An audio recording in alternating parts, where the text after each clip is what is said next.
Это Ильяс Храпунов и его супруга Мадина. В свои 26 лет этот казахстанский бизнесмен управляет семейным состоянием, которое оценивается в более чем 400 миллионов долларов. Он президент компании Swiss Development Group, и у него есть много проектов, которые он хочет реализовать в Швейцарии. Например, здесь, на высотах ВВ, где он обновляет старый замок, отель Дю Парк, который он выкупил за 15 миллионов франков.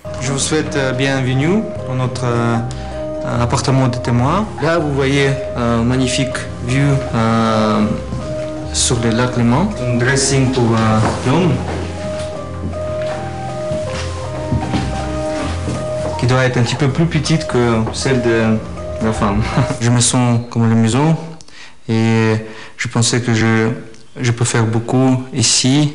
Il y a surtout un niche que j'ai trouvé était vide, c'est celle-ci de résidence hôtelière ou des hôtels de haute gamme. Но где же этот молодой казах находит средства для своих амбиций?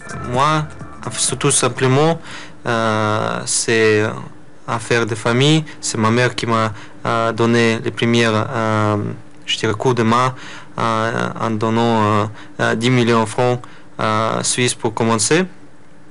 Et pour expliquer, ma maman, elle a fait l'argent tout début à partir de URSS encore.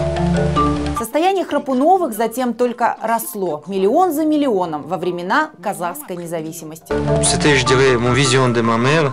Le Kazakhstan, en 2004, il y avait un grand, énorme boom en matière première qui a poussé aussi le boom pour l'immobilier. Et en fait, il était comme un visionnaire qui a investi au bon moment, au bon endroit, et est sorti aussi à bon moment avant les crises. Журналистка Лира Байзетова знает все детали кумовства по-казахски. Ну, естественно, если бы Лейла Храпунова не была женой Виктора Храпунова, она бы не смогла заработать миллионы долларов, потому что в Казахстане невозможно заниматься честным бизнесом. Заниматься бизнесом могут только те, кто имеет родственников на высокопоставленных должностях. Именно таким образом Храпуновы заработали миллионы, а затем уехали.